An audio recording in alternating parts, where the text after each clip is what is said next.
The council chamber pulsed with the soft hum of machinery, a cathedral of glass and alloy where species from across the spiral arm gathered to cloak themselves in the language of order. To most who entered, the chamber represented authority, the pinnacle of reason. To Marcus Hale, seated stiffly among the cluster of human delegates, it was a theater, grand, ornate, and filled with actors who mistook arrogance for law. Humans had been granted provisional membership in the Galactic Council only 3 years earlier, and though their envoys sat at the long, curved table, they were still regarded as little more than dangerous curiosities. Deathworlders, the more refined delegates whispered when they thought humans could not hear. A polite slur to dress up the old fear, that men from a brutal planet might bring their violence with them into civilized space. Marcus had spent half his life in battlefields that smelled of ash and cordite, had seen comrades buried under alien skies, and had endured the 1,000-yard stare of survivors who understood loss too well. He had no illusions about the civility of these chambers. The uniforms might change, but cruelty was universal. He wore his scars openly, jagged marks across his jaw and temple, gifts from a war the council had refused to recognize. Perhaps that was why he alone noticed the stillness in the room break, why his attention sharpened the moment a child's cry echoed faintly down the corridor beyond the doors. The meeting recessed soon after. Delegates streamed toward the market concourse that connected the chamber to the rest of the station. Marcus followed, his broad frame moving with soldier's economy, eyes scanning as if expecting trouble. His instincts had rarely betrayed him. The trouble appeared in the form of a small boy no taller than Marcus's waist, dark-haired, wide-eyed, clutching a simple toy fashioned from scrap metal. He darted between adults, laughing until he stumbled directly into the armored bulk of Vayara, a uniformed officer of the Drakari, a species infamous for their rigid hierarchy and cruelty. She was lean, scaled, her crest of spines clicking as she turned sharply, her expression twisting with disdain. The boy stammered an apology. Vayara did not accept it. With a flick of her clawed hand, she struck him hard across the face. The sound cracked through the market. The child's small body reeled backward, colliding with the floor, his toy skittering away. For a heartbeat, silence reigned. Then came the laughter, not from humans, but from onlookers of other species, their eyes alight with the cruel humor of watching a predator discipline prey. Security droids did not move. Merchants returned to their stalls. The council's ideals of dignity and rights melted away in the shadow of rank. Marcus was already striding forward before he realized it. He dropped to one knee beside the boy, lifting him gently. The child's lip bled, and tears streaked his face, but his eyes, his terrified, confused eyes, burned into Marcus's chest like hot iron. He looked up once, meeting Vayara's gaze. She was smirking, her mandibles parting in a satisfied curl. "You struck a child," Marcus said evenly, his voice low but resonant. "He should learn respect," she replied, dismissive, her tone carrying the authority of one who believed herself untouchable. "If your kind breeds weaklings, it is not my concern." Marcus rose, towering over her despite her armor, every muscle straining to hold back the storm. He had killed before, quickly, without hesitation, but this was not a battlefield, and the chamber's eyes were upon them. He forced himself to breathe, to set the boy down safely in the arms of his trembling father. When no security came forward, no reprimand sounded, Marcus understood. The council would do nothing. Authority belonged not to justice, but to rank. That night, the human quarters of the station were quiet save for the murmurs of anger carried through narrow corridors. Marcus gathered with 3 men in a dimly lit room, the glow of recycled light harsh against faces carved by years of hardship. Captain Rourke, once a Special Forces commander, leaned against the wall, arms crossed. His beard was graying, but the fire in his eyes was undimmed. He spoke with the blunt certainty of a soldier who had seen too much to tolerate insult. "They laughed when she hit him. Laughed. Do you understand what that means? They don't see us as equals. They don't even see us as people." Dante Vega, younger but no less hardened, adjusted the cybernetic joint at his wrist. An engineer by trade now, he had built weapons before, and his voice carried the quiet conviction of a man who preferred action to words. "If the council won't punish her, then they've given us their answer already. Justice doesn't exist here unless we make it." At the far end of the table sat Elias Ward, the diplomat's son, not yet 30, his features more refined but his jaw set in defiance. He had spent his life believing in treaties, in compromise. Yet tonight his faith cracked. The council chamber is supposed to be sacred ground. If they allow this in the open, then what do they allow when no one is watching? His fists clenched on the table. If they can strike our children, what comes next? Marcus listened, silent, his eyes lingering on the boy's blooded face burned into memory. He had been a soldier long enough to know that vows made in anger could be dangerous, but some vows were necessary. Slowly, he spoke, his voice like gravel dragged across steel. No one will protect us but us. Not the council. Not their laws. If they lay hands on our children and we do nothing, we invite worse. This is not just about a boy. This is about every human who will walk these halls after him. The men fell silent, the weight of his words pressing down on them like the pull of a distant gravity well. Each knew the truth in it. Each knew there would be no turning back once the line was crossed. Rourke's voice broke the silence, firm as a battle order. Then we draw the line here. Vega nodded. If they won't hear our words, they'll hear our answer. Elias leaned forward, his eyes steady now, all hesitation burned away. And if they call us monsters for it? Marcus met his gaze, the scar across his jaw catching the light. Then let them. Better a monster that defends its young than a civilized coward who lets them bleed. The oath was unspoken but understood. The room seemed to shrink as the air thickened with resolve. They were no longer miners, engineers, aides, or diplomats' sons. They were Deathworlders, bound not by law but by blood, and they had chosen the course that would carry them into history. Outside, the station drifted in its endless orbit, indifferent to the fury building within its walls. But in the silence of that dim chamber, the decision had already been made. Justice would not come from words or votes. It would come from the hands of men who had survived a world that killed the unworthy and taught the rest to fight without mercy. Marcus rose at last, his shadow long across the steel floor. His voice was calm, but it carried the weight of a verdict already passed. If they won't listen to our words, he said, then they'll understand our answer in blood. The others nodded. No applause, no cheers, only the quiet certainty of men who knew what had to be done. And in that certainty, a storm began to form, one that would shake the council to its foundations and remind the galaxy of the truth they had forgotten.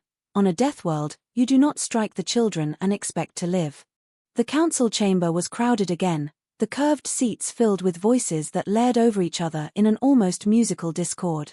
Marcus sat with the other human delegates, though none of them were given the dignity of the central speaking platforms. They remained at the edges, like unruly guests tolerated at a gathering of nobility. Above them, banners and holograms projected the crests of the older races, intricate sigils woven from centuries of power. The human's own crest, a simple sphere of blue and green with a stylized hand, looked small, almost naive by comparison. At the center stood Vayara, polished in her officer's armor, her spined crest gleaming beneath the chamber lights. She spoke with confidence, her voice carrying the clipped rhythm of one who knew her words would not be challenged.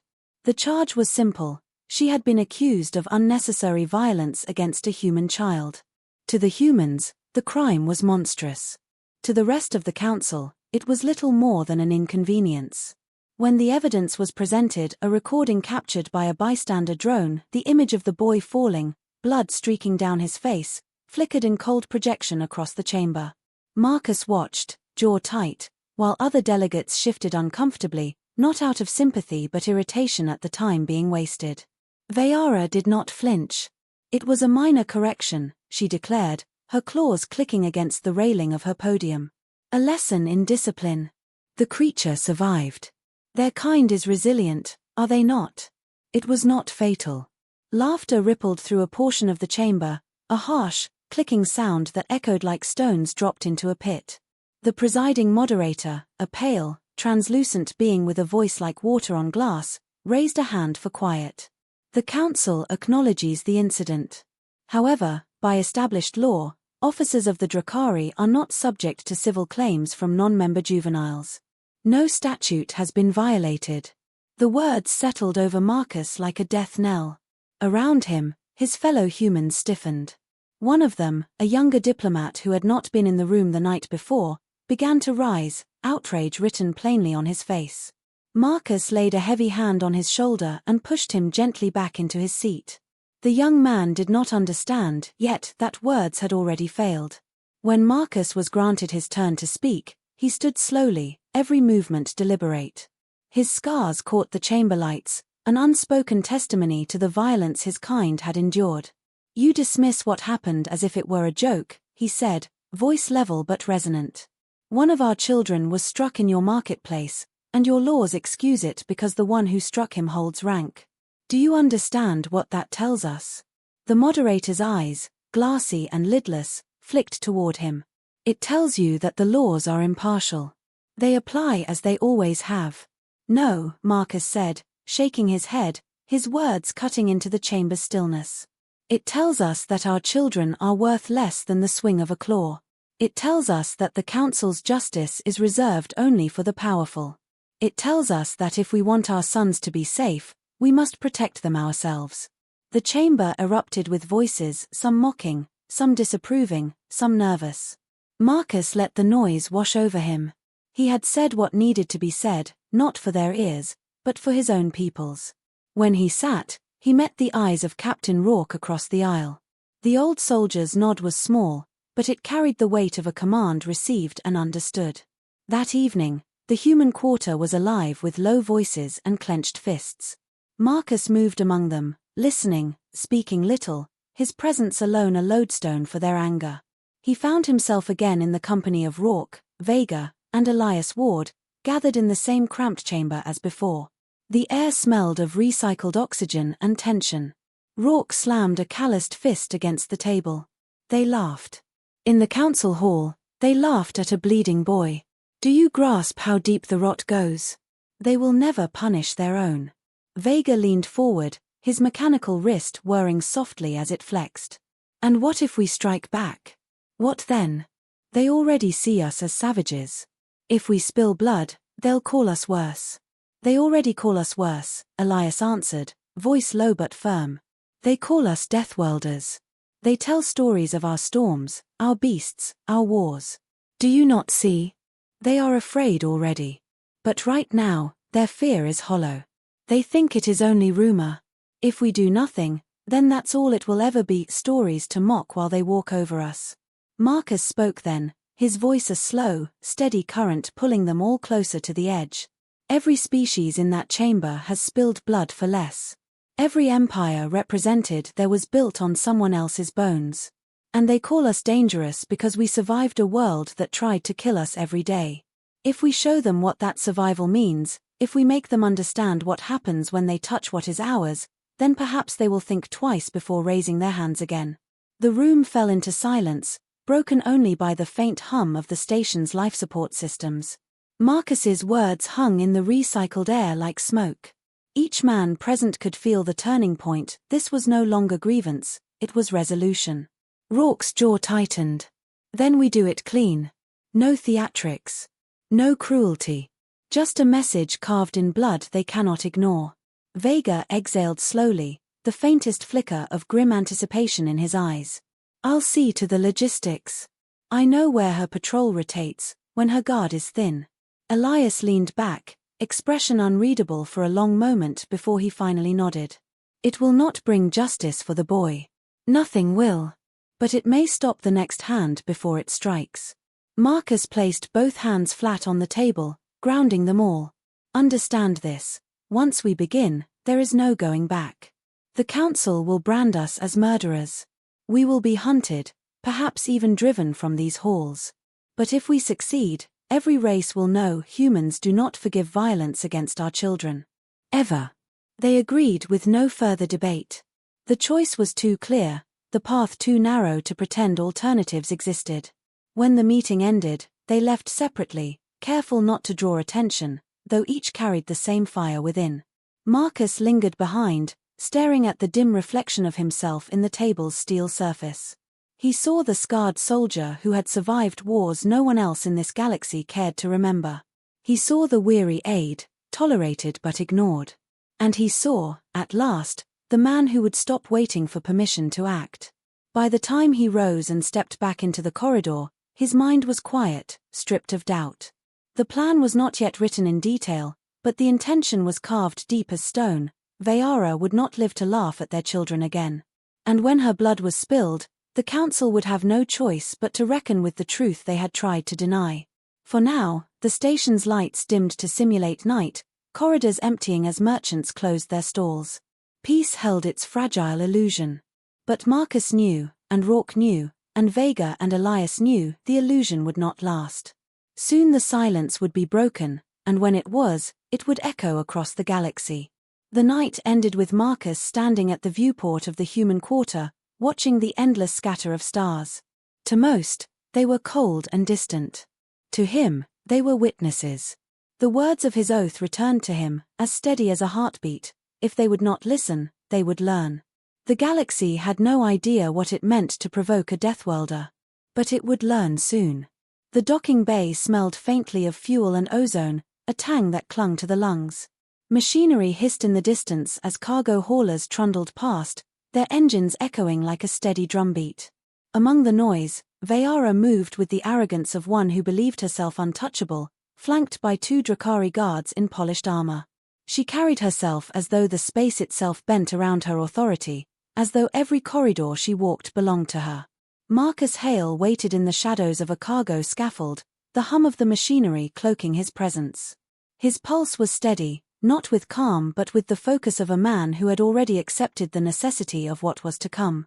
Across from him, Captain Rourke crouched, his bulk nearly hidden behind stacked crates. Vega was perched higher, a crow's nest vantage that gave his cybernetic eye a clear view of the patrol. Elias Ward stood nearest the bay doors, hands clenched behind his back as if he were a sentry on duty. Each man knew his role, each had drilled the approach silently in the hours leading to this moment. Vayara paused mid-step, crest spines flicking with annoyance at a docking worker who failed to bow quickly enough. Her voice, sharp and contemptuous, carried across the bay. This station grows lazy. Discipline is absent everywhere I turn. The words were all Marcus needed. He signaled with the faintest nod. Rourke moved first, emerging from behind the crates like a spectre. His boots struck the metal deck with deliberate weight. Vayara's guards immediately raised their weapons, but Vega's shot rang out before they could fire, a single, silenced pulse of energy that dropped the first where he stood. The second turned, but Elias was already there, driving a concealed blade up beneath the alien's armored plates with a precision born of desperation. The guard fell without a sound. Vayara stumbled back, her composure cracking as she realized the intent in the human's eyes. "You dare," she hissed, her voice rising, her claws flexing. "You know who I am. You know the council will." Marcus stepped forward, cutting her words with the weight of his presence. His voice was calm, stripped of rage, but the steel beneath it could not be mistaken. "We know exactly who you are. That's why we're here." She tried to retreat, but Rourke blocked her path, his massive frame casting her in shadow. Vega descended from his perch with fluid efficiency, weapon still hot in his hand. Elias stood to the side, pale but resolute, his blade glistening. The 4 of them encircled her with the certainty of wolves around prey. Vayara's arrogance flared one last time, perhaps from desperation. "I am a decorated officer of the Drakari. Strike me, and your kind will be eradicated from this galaxy. Do you think your pitiful numbers matter? Do you think your crude world makes you strong?" Marcus did not move closer, only held her gaze. "Strength is not what makes us dangerous. It's memory. It's the oath we swear to our children."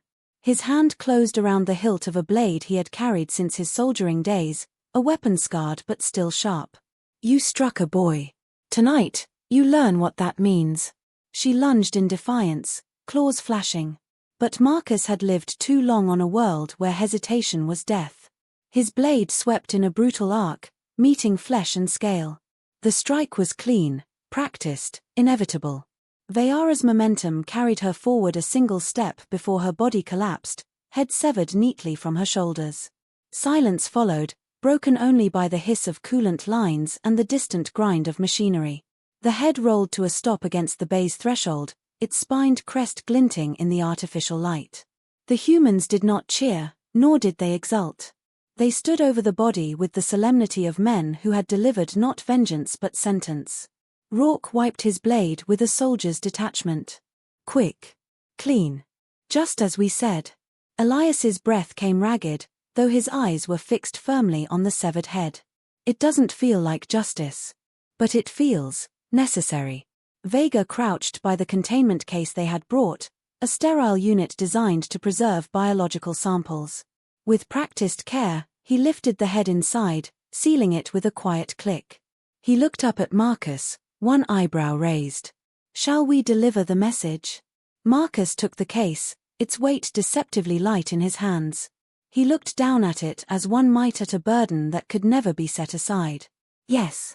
It's time the council understood what happens when they mistake restraint for weakness. They moved through the station's corridors in formation, silent but unyielding. Other species scattered before them, eyes wide, antennae twitching, crests flattening. Whispers chased their steps. Some recognized the container. Others simply recognized the cold, inexorable purpose in their gait. When they reached the great doors of the council chamber, the guards hesitated. Their weapons lifted, hands shaking as Marcus and his brothers approached. No words were exchanged. The guards stepped aside, fear outweighing duty. The doors parted with a hydraulic sigh.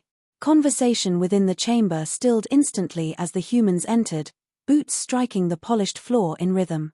Hundreds of eyes followed them, some curious, some mocking, some already narrowing with suspicion. Marcus walked to the center of the chamber and set the containment case down at the foot of the council table. He pressed the release. The lid lifted with a hiss of escaping air. Vayara's severed head stared upward, her expression frozen in surprise and outrage. The spines of her crest caught the chamber light, grotesquely regal even in death. Gasps rippled through the assembly. A few delegates recoiled. Others leaned forward, fascinated despite themselves. Marcus stood tall, voice carrying with the resonance of iron striking iron. "This is what you asked of us. You told us your laws would not protect our children. You laughed when one of your own struck a boy in the street. So we gave you our answer. This is human justice." The chamber was silent. Every eye fixed on him, every word sinking deep into the marrow of those assembled. He let the silence stretch until it grew heavy, until the weight of it pressed down on every delegate present. He leaned forward slightly, voice lowering but gaining force.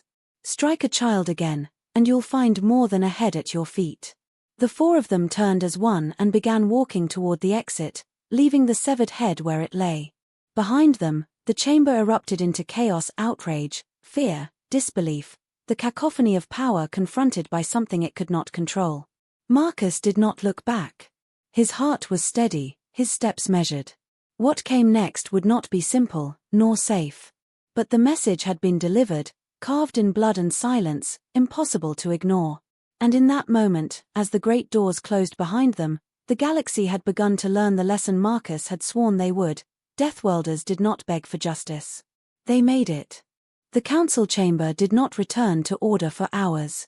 The severed head sat at the base of the dais like a grim idol, its presence refusing to be ignored no matter how desperately some tried to avert their gaze. Voices rose and clashed in furious argument, accusations hurled across the circular hall in languages that twisted and cracked like broken glass.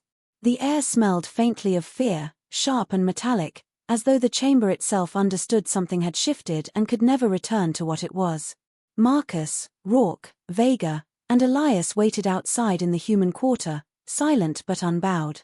They knew the debate that raged within was not truly about Vayara, it was about what her death meant.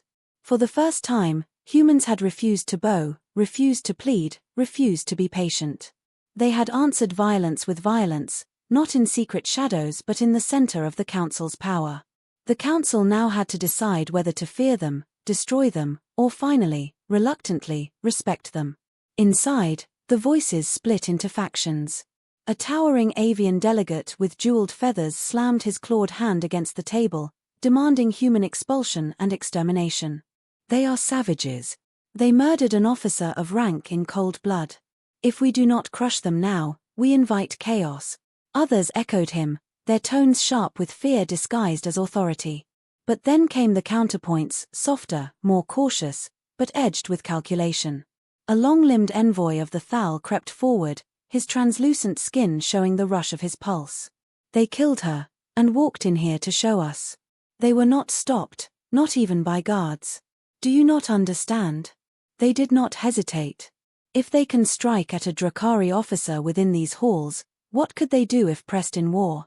They are from a death world. Their entire species is built to endure where others would perish." The argument raged on. Some delegates feared open reprisal, others feared the precedent of ignoring the act. But woven beneath the uproar was a thread of recognition, unspoken but undeniable: humanity had shown teeth. And no one who saw those teeth doubted they would bite again if provoked. When the humans were summoned back into the chamber, the atmosphere was taut as drawn wire. They entered together, 4 men walking in step, faces calm but eyes hard. The head still remained where they had left it, the ultimate evidence, a silent reminder that no words could erase. The moderator's voice quavered slightly, though he attempted the same fluid cadence as before. "The council has deliberated. The act committed against Officer Vayara is deemed unlawful. Yet the council acknowledges the provocation that preceded it. The assault upon a human child will not be overlooked. New statutes will be drafted, protections for human citizens under council law, enforceable without exception." The words rippled through the chamber like a shockwave. Some hissed their outrage, others sat rigid in uneasy silence. Rourke leaned slightly toward Marcus, murmuring just loud enough for him to hear. "They're not protecting us out of conscience. They're protecting themselves from what comes next." Marcus did not reply. He simply stepped forward, his boots echoing against the polished floor. When he spoke, his voice was low, yet it carried with the force of something heavier than volume. "We did not come here to beg for recognition. We did not come here to be tolerated as curiosities or mocked as savages. We came here to stand as equals. You tell yourselves you are civilized, but you strike our children and laugh. That ends now. We will not ask again."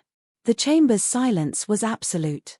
Elias, standing just behind him, felt the enormity of the moment pressing against his ribs like a physical weight.